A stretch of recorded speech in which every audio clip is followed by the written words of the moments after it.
आजच्या राष्ट्रवादी काँग्रेस पक्षाच्या वर्धापन दिनाच्या निमित्तानं उपस्थित असणारे माननीय प्रफुल्ल पटेलजी, सुनील तटकरेजी, छगन भुजबळजी, दिलीप वळसे पाटीलजी, हसन मुश्रीफजी, धनंजय मुंडेजी, अनिल भाईदास पाटीलजी, संजय बनसोडेजी, शिवाजीराव आढळराव पाटीलजी, बाबा सिद्दीकीजी, मुस्ताकभाई अंतुलेजी, रुपालीताई चाकणकर, आदितीताई तटकरे, समीर भुजबळ, देविदासजी पिंगळे, डॉक्टर राजेंद्र शिंगणे, शिवाजीराव गर्जे, सूरज चव्हाण, सुनील मगरे, कल्याण आखाडे, प्रशांत कदम, सर्व विधिमंडळातील माझे उपस्थित असणारे सन्माननीय सहकारी, तसंच उपस्थित असणारे सर्व आजी माजी खासदार, आमदार, सर्व सेलचे अध्यक्ष, कार्याध्यक्ष, सर्व माझ्या महाराष्ट्राच्या विविध जिल्ह्यातून आलेले तिथले अध्यक्ष, तिथले जिल्हा कार्याध्यक्ष, सर्व सन्माननीय पदाधिकारी, पत्रकार मित्र, बंधू भगिनींनो आणि माझ्या तरुण मित्रांनो, मी देखील सुरुवातीलाच आपल्या सगळ्यांचं वर्धापन दिनाच्या निमित्तानं स्वागत करतो आणि या राष्ट्रवादी काँग्रेस पक्षाच्या रौप्य महोत्सवी वर्धापन दिनाच्या निमित्तानं इथं उपस्थित असणाऱ्या सर्वांनाच, तसंच राष्ट्रवादी काँग्रेस पक्षाच्या राज्यातल्या, देशातल्या, जगभरातल्या तमाम कार्यकर्त्यांना, हितचिंतक बंधू भगिनींना, माझ्या तरुण मित्रांना, पक्षाचा राष्ट्रीय अध्यक्ष या नात्यानं मी आजच्या दिनाच्या निमित्तानं मनापासून शुभेच्छा देखील देतो। मित्रांनो, नेहमीच मी भाषणामध्ये सांगत असतो, काळ वेळ कुणाकरता थांबत नसते आणि तशा पद्धतीनं बघता बघता 25 वर्ष झाली। थोडासा त्या आठवणींना उजाळा देण्याचं काम तटकरे साहेबांनी, भुजबळ साहेबांनी, बाकीच्या देखील प्रफुल्ल पटेल साहेबांनी, इतर मान्यवरांनी केलं। मी आल्यापासून बऱ्याच जणांची भाषणं फार बारकाईनं ऐकत होतो आणि माझ्याही समोर, कारण मी पण त्याच्यातला एक घटक आहे, एक साक्षीदार आहे। मित्रांनो, हे राष्ट्रवादी काँग्रेस पक्षाची स्थापना का झाली? त्यावेळेस एकत्र काँग्रेसमध्ये एक चर्चा सुरू झाली। राम प्रधानांना पराभूत व्हावं लागलं राज्यसभेमध्ये, दिलीपराव वळसे पाटील साहेबांना ते सगळं आठवत असेल, आणि त्याच्यातून राष्ट्रवादी काँग्रेस पक्षाचे आत्ताच्या असणाऱ्या अनेक आमदारांना त्यावेळेसच्या काँग्रेसच्या खूप त्रास सहन करावा लागला आणि अशाच वेगवेगळ्या प्रकारच्या गोष्टी वाढत गेल्या आणि नंतर अशी चर्चा व्हायला लागली की आपण काँग्रेस पक्षामध्ये राहिलो तर आपल्याला आपल्या जीवाभावाच्या कार्यकर्त्यांना खासदारकीची, आमदारकीची तिकीटं देखील मिळणार नाही आणि मग कसं पुढे जायचं, कसं कार्यकर्त्यांना आधार द्यायचा, कसं सहकारी मित्रांना विश्वास द्यायचा, आणि त्याच्यातून बरीच चर्चा झाली आणि तो परकीय मुद्दा सोनिया गांधी या परकीय अशा प्रकारचा पुढे आणला आणि त्याच्यातून माननीय पवार साहेबांनी, संगमाजींनी, तारिक अनवर साहेबांनी, ह्या सगळ्यांनी मिळून अनेकांना बरोबर घेऊन राष्ट्रवादी काँग्रेस पक्षाची त्या बाबतीतली स्थापना केली।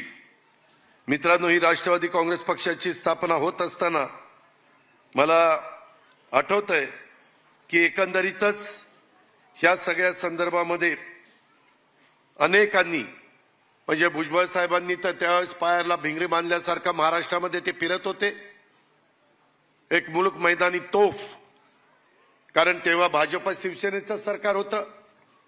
बऱ्याचदा त्यावेळेसच्या विरोधी सत्ताधारी पक्षाच्या प्रमुखांना बोलण्याच्या करता सगळेजण कचरायचे, परंतु त्याचा कुठलाही मुलायजा मनामध्ये न ठेवता भुजबळ साहेबांनी अतिशय आक्रमकपणे संपूर्ण महाराष्ट्र त्या ठिकाणी पिंजून काढला आणि त्याच्याबरोबर पदमसिंह पाटील असतील, विजयसिंह मोहिते पाटील असतील, मधुकरराव पिचड असतील, अरुण गुजराती असतील, कितीतरी मान्यवरांची नावं घेता येतील, हे सगळे सिनियर असायचे, आम्ही दुसऱ्या फळीतले कार्यकर्ते असायचो। परंतु आज 25 वर्ष पूर्ण होत असताना मित्रहो, या प्रदीर्घ वाटचालीमध्ये काँग्रेस पक्ष, राष्ट्रवादी काँग्रेस पक्षाने काही महत्वपूर्ण नेते आज आपल्या सोबत नाहीयेत, ह्याची पण खंत, ह्याचं पण दुःख माझ्यासारख्या कार्यकर्त्याला आहे. आणि त्याच्यामध्ये दिवंगत आबा पाटील असतील, दिग्विजय खानविलकर असतील, बाबा कृपेकरजी असतील, आमचे वल्लभशेठ बेनके असतील, बऱ्याच जणांची नावं घेता येतील. त्या सगळ्यांचं योगदान आणि त्यांच्याबरोबर इतर पण सहकाऱ्यांचं योगदान आज राष्ट्रवादी काँग्रेस पक्षाने ही जे प्रदीर्घ वाटचाल केलेली आहे त्यांचं सर्वांचं स्मरण आज आपण करूया. मी या सर्वांना सुरुवातीलाच भावपूर्ण श्रद्धांजली ह्या निमित्तानं अर्पण करतो. मित्रांनो, काळाच्या नियतीच्या पुढे तुमचा माझा कुणाचं काही चालत नाही आणि ह्या घटना घडल्यानंतर त्या घरातल्या लोकांना सावरून पुन्हा एकदा पुढे नेण्याचं काम हे करायचं असतं. ही परंपरा अनेक वर्ष चाललेली आहे. राष्ट्रवादी काँग्रेस पक्षाच्या स्थापनेपासून 24 वर्ष पक्षाचं नेतृत्व करणाऱ्या आदरणीय पवार साहेबांनी देखील पक्षाला दिलेल्या समर्थ नेतृत्वाबद्दल आज पक्षाच्या वतीनं आणि आपल्या सर्वांच्या वतीनं मी त्यांच्या प्रति कृतज्ञता देखील त्या ठिकाणी व्यक्त करतो. एकंदरीतच राष्ट्रवादी काँग्रेस पक्षाच्या स्थापनेमध्ये महत्वपूर्ण भूमिका बजावणारे दिवंगत संगमाजी असतील किंवा इतर पण मान्यवर असतील. माझ्या माहितीप्रमाणे प्रफुल्लभाई आता तारीखांवर निवडून आले म्हणून काल मला सांगितलं. काल तारीखांवर निवडून आले, मला दिल्लीमध्ये सांगितलं कुणीतरी, कतियार मधनं. ते आज दुसऱ्या पक्षात आहेत. ठीक आहे, वेगवेगळ्या पद्धतीच्या घटना घडत असतात. तारीख आपल्या संगमाजींचा पण मुलगा हा पण मुख्यमंत्री आहे मेघालयाचा आणि मी आपला सगळ्यांचा फायनान्स मिनिस्टर या नात्याने ज्यावेळेस अर्थ मंत्रालयामध्ये आम्हाला जीएसटी कमिशन ह्याच्याबद्दल बसावं लागतं, जीएसटीच्या वेगवेगळ्या चर्चाच्या संदर्भामध्ये, त्यावेळेस माझी अनेकदा त्यांची भेट होत असते आणि अतिशय मनमिळावू अशा पद्धतीनं गप्पा ते त्या ठिकाणी मारत असतात. परंतु त्याच्यात अनेक नवीन कार्यकर्ते आपण जवळ केले, नवीन कार्यकर्त्यांना संधी दिली. जुने मी आता उल्लेख केला त्याच्यातले काही आपल्या बरोबर राहिलेले नाहीयेत, परंतु इथून पुढच्या काळामध्ये नव्या उमेदीनं आपल्याला सगळ्यांना पुढे त्या ठिकाणी काम करायचंय. मित्रांनो, 25 वर्षापूर्वी सोनिया गांधींच्या विदेशी असण्याच्या मुद्द्यावरून काँग्रेस पक्षाची फारकत घेऊन राष्ट्रवादी काँग्रेस पक्षाची स्थापना झाली. खरं मला त्यावेळेस वाटत होतं की ज्या पद्धतीनं हा महाराष्ट्र पिंजून काढण्याचं काम भुजबळ साहेबांनी प्रांताध्यक्ष या नात्याने केलं, इतर मान्यवरांनी केलं आणि त्याच्यातून निश्चितपणे आपल्या जास्त जागा येतील. पण तेव्हा काँग्रेसला नेतृत्व महाराष्ट्रात नसताना पण काँग्रेसच्या 75 जागा आल्या आणि आपल्या फक्त 58 जागा आल्या. आपल्याला वेळ पण कमी मिळाला. त्याच्यामध्ये मुदतपूर्व 6 महिने निवडणुका आधी घेण्याचा निर्णय हा त्यावेळेस मुंडे साहेबांनी, राणे साहेबांनी त्या बाबतीमध्ये घेतला, प्रमोद महाजन साहेबांनी, आणि त्याच्यातनं आपल्याला थोडा अजून वेळ मिळाला असता आणि रेग्युलर निवडणुका झाल्या असत्या तर वेगळं चित्र पाहायला मिळालं असतं. परंतु हे काढून चालत नसतं. असं झालं असतं तर तसं झालं असतं. जे झालं गेलं गंगेला मिळालं आणि ह्याच्यातून महाराष्ट्र, बिहार, गुजरात, अरुणाचल प्रदेश, गोवा, मेघालय अशा अनेक राज्यात आपल्या पक्षाचा विस्तार त्या ठिकाणी झाला आणि अनेक पक्षामध्ये, अनेक राज्यामध्ये आपल्या पक्षाचे उपमुख्यमंत्री झाले, काही ठिकाणी मंत्री झाले, काही ठिकाणी आमदार देखील झाले. हे देखील आपल्याला विसरता येणार नाही. आणि त्याच्यामध्ये भुजबळ साहेबांनी महाराष्ट्रामध्ये पक्ष वाढावा या नात्याने घेतलेले कष्ट आणि त्यांना बाकीच्या सगळ्यांनी दिलेलं मनापासूनचं सहकार्य, त्यामुळं पक्षाचा विस्तार वाढला. पक्ष सर्व दूरपर्यंत आपल्या पोहोचवायचं काम त्या ठिकाणी झालं आणि त्याच्यातून आता इथं बसलेले प्रफुल्लभाई असतील, दिलीपराव असतील, आमचे सुनील तटकरे असतील, हसन मुश्रीफ साहेब असतील, या सगळ्यांनीच आपापल्या परीनं योगदान देत हा पक्ष वाढवण्याचं काम केलं. आज नवीन देखील ज्याचा उल्लेख धनंजयने आपल्या भाषणामध्ये केला, 12 वर्षापूर्वी तो पक्षाशी बांधला गेला, जोडला गेला आणि त्यानं देखील त्या काळापासून एक चांगल्या पद्धतीचं काम करून मग आदिती असेल, संजय बनसोडे असतील, आमचे अनिल भाईदास असतील, बऱ्याच जणांची उल्लेख करता येतील. या सगळ्यांनी आपापल्या परीने प्रयत्न केले, आमदारांनी प्रयत्न केले आणि इथपर्यंत आपण पोहोचलेलो आहे। मित्रांनो, एकंदरीतच काम करत असताना अनेक महत्त्वाचे निर्णय आपण घेतले। डासबार बंदीचा निर्णय असेल, त्याच्या संदर्भात गुटखा बंदीचा निर्णय असेल, त्याच्यामध्ये आईचं नाव पाल्याच्या नावामध्ये लावण्याच्या संदर्भातला महत्त्वाचा निर्णय असेल। इथल्या मान्यवरांना आठवत असेल, पहिलं तर आपल्या 33% जागा महिलांना होत्या, परंतु नंतर आपण 50% जागा महिलांना स्थानिक स्वराज्य संस्थांमध्ये देण्याचा एक महत्त्वाचा निर्णय घेतला आणि त्याची अंमलबजावणी देखील आपण सरकारमध्ये असताना त्या बाबतीमध्ये केली। आपला राष्ट्रवादी काँग्रेस पक्ष हा बळीराजासोबत जोडलेला पक्ष, शेतकऱ्यांचा पक्ष म्हणून खऱ्या अर्थाने तुमच्या माझ्या महाराष्ट्रामध्ये आपल्या पक्षाची ओळख, मग युवक असेल, महिला असेल, आमचे मागासवर्गीय असतील, मुस्लिम असतील, आदिवासी असतील, भटके विमुक्त अशा सर्व समाज घटकांना सोबत आपला पक्ष कायम जोडून राहिलेला आहे। पक्षाने कायमच पक्षाच्या संघटनेमध्ये आणि सरकारमध्ये देखील या सर्व घटकांना प्रतिनिधित्व देण्याचा प्रयत्न केला। 1 वर्ष 11 महिन्यापूर्वी जो निर्णय घेतला तेव्हाही आपल्याला 9 जागा मिळाल्या, परंतु त्याच्यातनं पण समाजातल्या जास्तीत जास्त घटकाला कसं प्रतिनिधित्व देता येईल, वेगवेगळ्या रिजनला कसं प्रतिनिधित्व देता येईल, याचबद्दलचा प्रयत्न राष्ट्रवादी काँग्रेस पक्षाने केला आणि आपल्याला मंत्रिमंडळामध्ये देखील याचं प्रतिबिंब आपल्याला पाहायला मिळाल्याशिवाय राहणार नाही। देशाची राजकीय परिस्थिती नेहमी बदलत असते। आताही ज्या पद्धतीनं लोकसभेच्या निवडणुका झाल्या आणि त्याच्यातनं अनेकांचे अंदाज चुकले, त्यामध्ये खूप काही जण खूप काही सांगत होते। मला बाबा सिद्दीकींनी त्याचा उल्लेख केला। मी असंच कुठेतरी बोलत असताना म्हणून गेलेलो होतो की काय निकाल लागेल ते ब्रह्मदेवालाच माहिती का नाही माहित नाही, इथपर्यंत मी त्या बाबतीमध्ये बोललो। आपण प्रयत्न मित्रांनो केला, परंतु वेगवेगळ्या प्रकारच्या अडचणी होत्या। मागच्या काळामध्ये भाजप शिवसेना युतीच्या 41 जागा आलेल्या होत्या। राहिलेल्या 7 मध्ये एक आपण पुरस्कृत केलेली नवनीत राणाची होती, त्याच्यामध्ये ती पण त्यांच्याकडे गेल्यामुळं ते म्हणले आता ह्या आमच्या पक्षात आलेल्या आहेत, त्याच्यावर ती सोडावी लागली। अशा 42 जागा सोडाव्या लागल्या। राहिलेल्या 6 जागांच्या बद्दल आपल्याला सगळा इतिहास माहिती आहे, त्या खोलात मी जास्त जात नाही। आताही काल वेगवेगळ्या प्रकारच्या बातम्या टीव्हीवर चाललेल्या होत्या। मीडिया देखील आम्हाला विचारत होता, वेगवेगळ्या पद्धतीनं कारण नसताना गैरसमज पसरवण्याचं काम हे काही जण करत होते। खरं तर काल मी स्वतः, प्रफुल्ल पटेल साहेब, सुनील तटकरेजी, छगन भुजबळ साहेब, धनंजय मुंडे, संजय बनसोडे, आम्ही अनेक जण, समीर भुजबळ, आम्ही अनेक जण दिल्लीमध्ये होतो। आम्ही सगळेजण सकाळपासून एकत्रपणे चर्चा करायचो। 2 दिवस आमचे तिथं गेले। 1 दिवसाचं पूर्णपणे आम्ही पोचल्यापासून प्रफुल्लबाईंच्या घरीच आम्ही होतो आणि तिथं उशिरापर्यंत जेवण होऊन झोपायला जाईपर्यंत आम्ही सगळे एकत्र होतो। दुसऱ्या दिवशी सकाळी सुनील तटकरेंनी सांगितलं की माझ्याकडे ब्रेकफास्टला या, तिथपासून दुपारच्या जेवणाच्या पर्यंत संध्याकाळी पार्टी आपल्या दिल्लीच्या कार्यालयामध्ये जाईपर्यंत आम्ही सगळेजण एकत्र होतो। कुठेही काही मतभेद नाही, काही नाही, ज्याचा उल्लेख तटकरे साहेबांनी आपल्या भाषणामध्ये केला।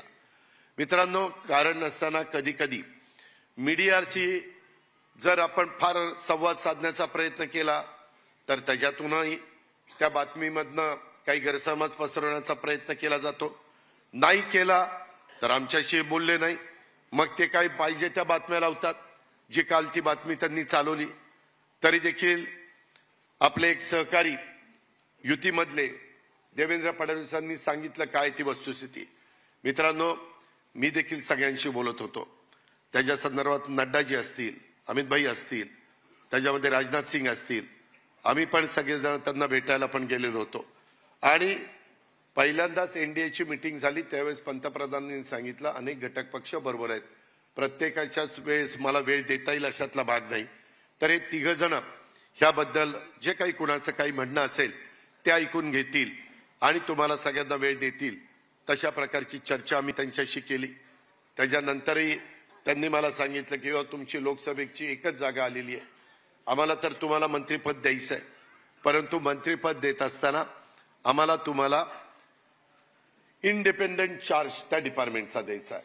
आणि बुधवार गुरुवार नाही, मंगळवार बुधवार गुरुवार, शुक्रवार शनिवार रविवार सोमवार हे पक्षाच्या करता त्या ठिकाणी देईल, बाकीचे पण देतील, त्याबद्दल आपण काही काळजी करू नका। आपण आपला संपूर्ण महाराष्ट्र ढवळून काढू। त्याच्यामध्ये तुम्ही पण जिल्हाध्यक्षांनी कार्याध्यक्षांनी वेगवेगळ्या सेलच्या माझ्या पदाधिकाऱ्यांनी त्यांनाही मला सांगायचं आहे, शिवाजीराव गर्जे तुम्ही इथं आहात, बाकीचे सहकारी इथं आहेत, तिथं पक्षाच्या ऑफिसमध्ये तुम्ही ठराविक लोक बसलं पाहिजे। बाकीच्यांनी दर आठवड्याला त्याच्यामध्ये काय काय गोष्टी प्रशांत कदमनी केल्यात, आठवड्यावर त्याचा काय दौरा होता, सुनील मगरेचा काय दौरा होता, सूरज चव्हाणांचा, रुपाली चाकणकरचा, कल्याण आखाडेंचा, मी आता सगळ्यांचीच नावं घेत नाही, परंतु 7 दिवसामध्ये ह्या सेल प्रमुखांनी काय दौरा भरे, तुमचं एखाद 2 दिवस घरचं काम असेल तर तसं सांगा। आणि तीच गोष्ट मंत्री महोदय आपल्या सगळ्यांच्या बाबतीमध्ये राहील, धनंजय आपल्या सगळ्यांच्या बाबतीमध्ये राहील। आणि त्या पद्धतीनं आपण एकदा ही जबाबदारी स्वीकारल्यानंतर प्रांताध्यक्ष त्यांचा स्वतःचा कार्यक्रम तर ते आखण्याचा आहे।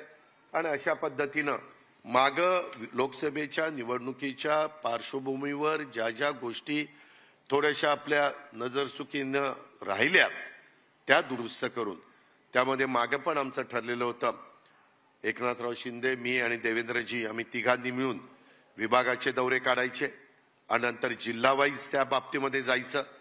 कारण आपण इतके दिवस समविचारी लोक एकत्र होतो, मध्ये 2.5 वर्ष आपण शिवसेनेबरोबर होतो, परंतु त्यावेळेस पण उद्धवजी आणि माझी बऱ्याचदा चर्चा व्हायची, ते पण म्हणायचे आपण जाऊया, परंतु त्या 2.5 वर्षामध्ये देखील वर नेते मंडळी स्टेजवर एकत्र बसतील, परंतु खाली काम करणारा गाव पातळीवरचा कार्यकर्ता, वॉर्डामध्ये काम करणारा माझ्या मुंबईतला, ठाण्यातला, कल्याण डोंबिवलीचा किंवा नव्या मुंबईचा किंवा पुणे, पिंपरी चिंचवड, औरंगाबाद, संभाजीनगर, नागपूर, ह्या सगळ्या, नाशिक, कोल्हापूर, सोलापूर वगैरे भागातले ह्या भागातले कार्यकर्ते यांची मदत जोडली गेली नाही।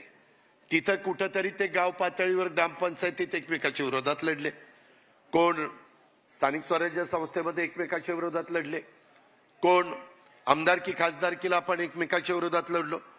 आणि ती जे काही थोडीशी अंतर पडलेलं होतं ते अंतर दूर करण्याच्या करता आम्हाला तेवढा वाव मिळाला नाही, ती चूक ती आपण ह्या येणाऱ्या निवडणुकीच्या निमित्तानं निश्चितपणे भरून काढू। मित्रांनो, एकंदरीतच मला आपल्याला सगळ्यांना सांगायचंय, इथं छत्रपती शिवाजी महाराजांना, महात्मा फुल्यांना, सावित्रीबाई फुल्यांना, राजर्षी शाहू महाराजांना, बाबासाहेबांना सगळ्यांना अभिवादन केलंय। मी पुन्हा सांगतो, प्रत्येक वेळेस सांगतोय, जरी आपण महायुतीमध्ये असलो तरी शिवशाहू फुले आंबेडकरांची विचारधारा आपण कुठेही सोडलेली नाही। भागामध्ये काही ना काही कुणाकुणाची भाषणं कशी झाली, काय झाली, त्या खोलामध्ये मी जात नाही, परंतु तेही तुम्हाला सगळ्यांच्या लक्षामध्ये आलेलं असेल। त्यामुळं ह्या सगळ्याच्या बाबतीमध्ये आम्ही 2 दिवस सगळेजण, मी मागाची नावं घेतली ते प्रमुख होतोच, परंतु एकनाथराव आणि देवेंद्रजी पण दिल्लीमध्ये होते। एकदा प्रफुल्लबाईंच्या घरी आम्ही सगळे एकत्र बसून ह्याबद्दलची चर्चा केली, पुढं कसं जायचं, काय करायचं, कुणी कशी पावलं उचलायची। आणि दुसऱ्या दिवशी तटकरीजी तुमच्याकडे आपण बसलेलो होतो, तिथेही देवेंद्रजी आणि एकनाथराव आम्ही सगळे बसलेलो होतो। सांगायचं तात्पर्य, आम्ही सगळ्यांनी ही गोष्ट अतिशय गांभीर्याने घेतलेली आहे, आपण काळजी करू नका। पण काही जण जाणीवपूर्वक वेगवेगळ्या प्रकारच्या बातम्या पेरल्या जात आहेत की इथं असं होणार आहे, इथं आता हे अमक्याकडे येणार आहे, हे तमक्याकडे येणार आहे। मी परवाच सगळ्या आपल्या आमदारांची बैठक घेतली, आमदारांनी काय सांगितलं ते तटकरे साहेबांनी सांगितलेलं आहे, कारण नसताना कार्यकर्त्यांच्या मनामध्ये संभ्रमावस्था निर्माण करण्याचं काम चाललेलं आहे। आपण पण आपली तयारी अतिशय व्यवस्थितपणे सर्व प्रकारे त्या बाबतीमध्ये करायला सुरुवात केलेली आहे। मगाशी बाबा सिद्दीकींनी सांगितलेलं हे आम्हाला 100% पटलेलं आहे की सोशल मीडियाकडे पण दुर्लक्ष करून चालत नाही। त्याच्यामध्ये सोशल मीडियाच्याही बाबतीमध्ये सुरुवातीपासून आपण गेल्या काही वर्षांमध्ये केलेलं काम आणि उद्याच्या काळामध्ये आपण करणार असणारे काम, तिथं केंद्रामध्ये आपल्या विचाराचं सरकार असल्यामुळे आज जसं चंद्रबाबू नायडू आणि नितीश कुमारांनी बिहार आणि आंध्र प्रदेश करता काही गोष्टी त्यांच्याकडनं मंजूर करून घेतलेल्या आहेत किंवा त्यांची चर्चा होऊन त्या दोन्ही राज्यांच्या संदर्भामध्ये काही महत्त्वाच्या गोष्टी उद्याच्या काळामध्ये होणार आहेत। आपल्यालाही भुजबळ साहेबांनी मगाशी सांगितलं तसे मोठे मोठे प्रकल्प, मित्रांनो मी राज्याचा जवळपास 7-8 वर्ष आतापर्यंत अर्थमंत्री राहिलेलो आहे आणि त्याच्यामुळे एकंदरीत आपली आवक किती आहे, आपली जावक किती आहे, खर्च किती आहे, प्रशासनावर किती आहे, पेन्शन आणि पगारावर किती आहे, ह्या सगळ्या गोष्टी आमच्या तोंडपाठ आहेत।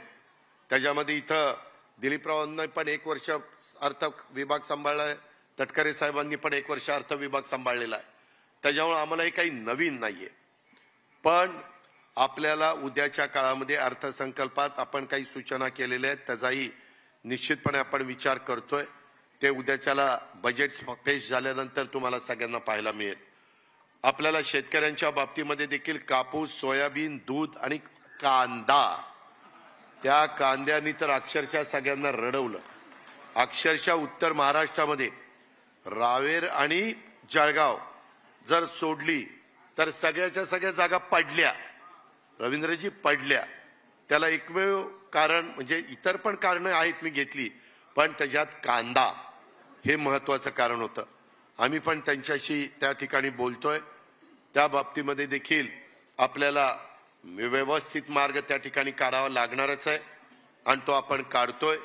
त्याही बद्दल आपण काळजी करू नका, कारण त्याचा फटका नाशिक जिल्हा, सोलापूर जिल्हा, सातारा जिल्हा, पुणे जिल्हा अशा अनेक जिल्ह्यांना जिथं कमी पाणी असतं अशा पद्धतीनं तिथं ते सगळं आपल्याला पाहायला मिळतं। मित्रांनो, एकंदरीतच दुष्काळी परिस्थिती होती, मध्ये आचारसंहितेमुळे आम्हाला बैठका पण घेता येत नव्हत्या, तरी पण रेकॉर्डवर न घेता टँकर सगळीकडे चालू आहे का, काही कुठं अडचण आहे का, अशा प्रकारचा आचारसंहितेच्या काळामध्ये देखील देवेंद्रजी, एकनाथराव शिंदे, मी, अनिल भाईदास आम्ही आमच्या परीने प्रयत्न करत होतो।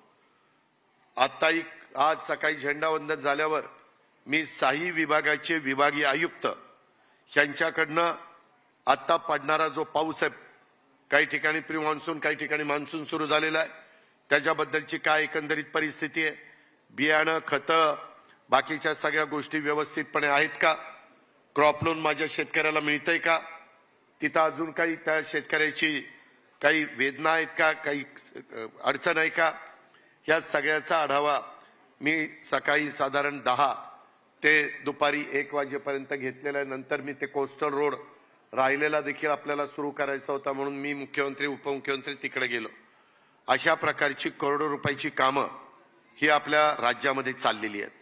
मित्रांनो, केंद्र सरकार आपल्या विचाराचं असल्याशिवाय केंद्रातनं लाखो कोटी रुपये आपल्याला मिळू शकत नाही। जपान गव्हर्नमेंटचा पैसा असेल ते तर 0.5% व्याजाने पैसे तिकडे देतात, कारण त्यांना त्यांचा पैसा बँकेमध्ये ठेवायला ठेवीदाराला व्याज नाही, ठेवीदाराला स्वतःला बँकेला पैसे द्यावे लागतात आणि म्हणून ते 0.5% अशा पद्धतीनं गुंतवणूक करत असतात किंवा डेव्हलपमेंटला पैसे देत असतात। त्या पण बाबी आपल्याला आपल्या महाराष्ट्रातल्या जनतेला सांगावे लागणार आहे आणि ते सांगण्याचं काम देखील आपण व्यवस्थितपणे करू, त्याबद्दल आपण काही काळजी करू नका। मी आपल्याला सगळ्यांना सांगतोय की स्वर्गीय यशवंतराव चव्हाण साहेबांची विचारधारा, त्यांचा वारसा हा आपण पुढे घेऊन चाललेलो आहे।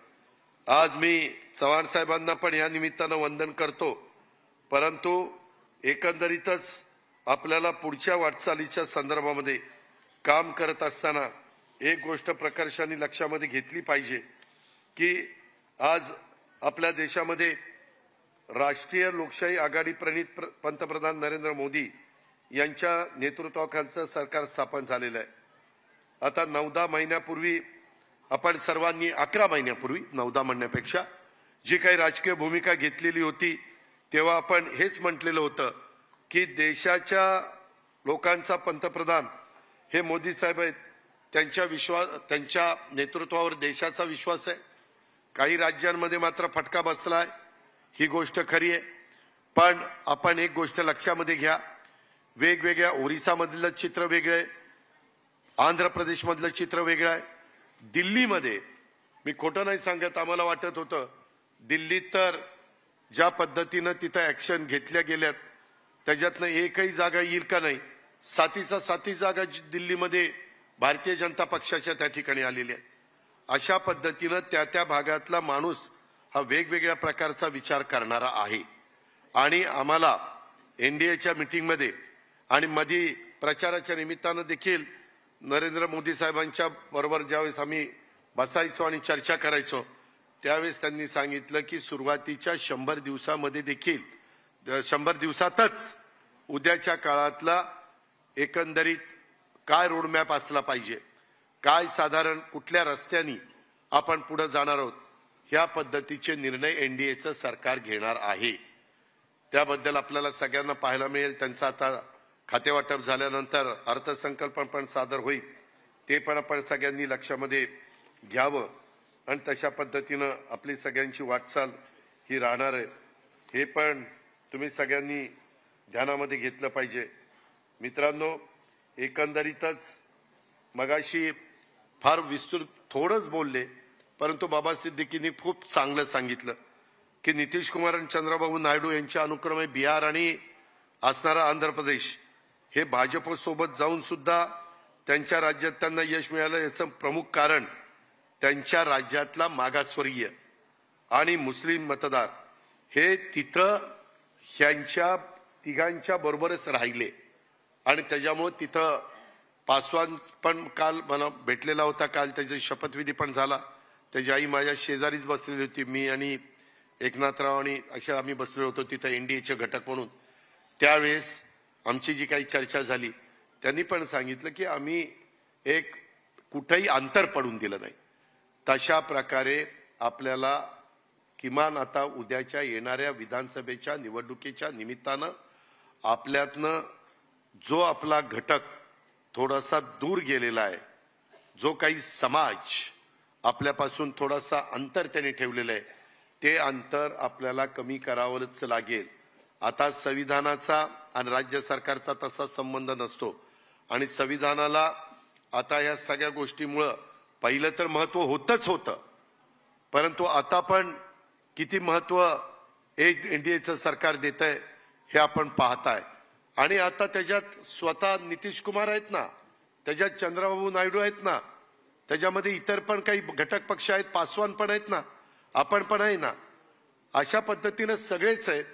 आणि कुठेही मोदी साहेब तर सांगायचे, प्रफुल्लभाईंना पण त्यांनी सांगितलं आणि मलाही सांगितलं की कुठेही आम्ही असं संविधानाच्या बद्दल बोललो नाही।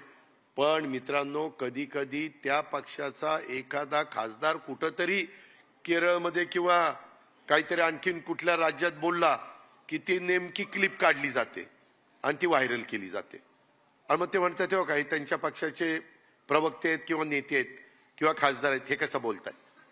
अशा प्रकारे आपल्या पण सगळ्या प्रवक्त्यांनी, आपल्या पण नेत्यांनी ह्या संदर्भामध्ये जरी समोरचं काही बोलले तरी त्यांच्या प्रत्येक बोलण्याला उत्तर दिलंच पाहिजे अशातला काही भाग नाही।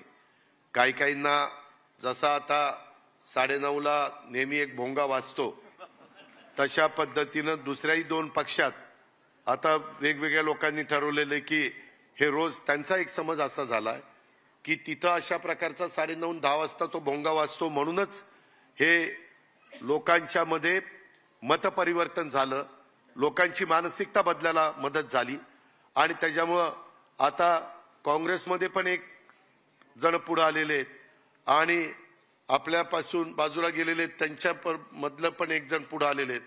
ती तर असा रेटून बोलतो, काही बोलतो, काही विचारता सोय नाही। हे असं झालं की जर रोज त्याला कोणतरी आपल्यातला आमदार फोन करून हा आता आम्ही असं करणार आहे बरं का, तुम्ही आता सांगायला हरकत नाही, हे असलं काहीतरी एक नौटंकी चाललेली आहे। माझी तुम्हाला हात जोडून विनंती आहे, मला कुणावरच टीका टिप्पणी करायची नाहीये। मागं आपलं अपयश आपण पत्करलेलं आहे, परंतु अपयशाने खचून पण जायचं नसतं आणि विजय आपल्याला यश मिळालं म्हणून हुरळून पण जायचं नसतं, उतू पण जायचं नसतं. ही गोष्ट आपण सगळ्यांनी लक्षामध्ये घ्या. अनेक चढ उतार गेल्या 25 वर्षाच्या राजकीय जीवनामध्ये आपण सगळ्यांनी पाहिलेले आहेत. सगळेजण त्याचे साक्षीदार आहेत. पुन्हा नव्या उमेदीनं नव्या जोमानी आपण सगळेजण त्या ठिकाणी कामाला लागूया. आणि कामाला लागत असताना राष्ट्रवादी काँग्रेस पक्ष आणि राष्ट्रवादी काँग्रेस पक्षाबरोबर आपले महायुतीचे घटक ह्याच्यामध्ये पण आपल्या वागण्यानी, आपल्या बोलण्यानी, आपल्या कुठल्या कृतीनं अंतर पडणार नाही ह्याबद्दलची खबरदारी ही पण आपल्या प्रत्येकाला त्या ठिकाणी घ्यावी लागेल. काही प्रवक्त्यांना जर काही अतिशय तातडीनं काही बोलावंसं वाटलं तर त्यांनी तटकरे साहेबांना आम्हाला कुणाला संपर्क साधावा आणि त्या पद्धतीनं विचारून घ्यावं की हे करावं का नाही करावं. त्याबद्दल आम्ही योग्य तो मार्गदर्शन त्या बाबतीमध्ये करू. आदिवासी भागामध्ये देखील जसं मगाशी काहींनी सांगितलं की मुस्लिम समाजाला पण यंदाच्या वर्षी मी बराच निधी दिला अल्पसंख्याक विभागाला. मौलाना आझाद महामंडळाला देखील 1000 कोटी रुपये भागभांडवल आपण वाढवलं. त्याचबरोबर आदिवासी इथं आता आमचे नरहरी जिरवळ परदेशात आहेत. बाबा आत्रामचं ऑपरेशन झालंय, परंतु नितीन पवार, दौलत दरोडा, किरण लामटे डॉक्टर इथं आहेत. त्यांना सगळ्यांना विचारा सगळ्या आदिवासी भागामध्ये किती मोठ्या प्रमाणावर निधी त्या ठिकाणी दिला. तुम्हाला आश्चर्य वाटेल, तुमचा विश्वास बसणार नाही. नितीन कुठे? नितीनला विचारा. जवळपास 1,000 कोटी रुपये एकेकाच्या मतदारसंघामध्ये म्हणजे हॅमचे रस्ते, एन्युटीचे रस्ते वगैरे सगळं धरून त्या ठिकाणी दिलेले. कुठेही निधीची कमतरता ही आपण कुणाच्या बाबतीमध्ये कमी पडून दिलेली नाही. परंतु विकासाच्या बरोबर हे बाकीचे जे सामाजिक पैलू आपल्याला पाहायला मिळाले हे पण आपण लक्षामध्ये ठेवून पुढे त्या ठिकाणी गेलं पाहिजे. मित्रांनो, आज अरुणाचल प्रदेश विधानसभा निवडणुकीचा निकालाच्या बद्दल पण थोडीशी माहिती मी तुम्हाला देतो. तोही निकाल ह्या निकालाच्या आधी 2-3 दिवस जाहीर झाला. त्या निवडणुकीमध्ये निक कामीन हे एक आमदार, लिखा सोनी हे एक आमदार आणि टोटो टाटुंग हे एक आमदार, हे तिघं निवडून आलेले आणि एक जण 2 मतांनी पडला. लोकशाही मराठी ऐका, पहा, जागरूक रहा.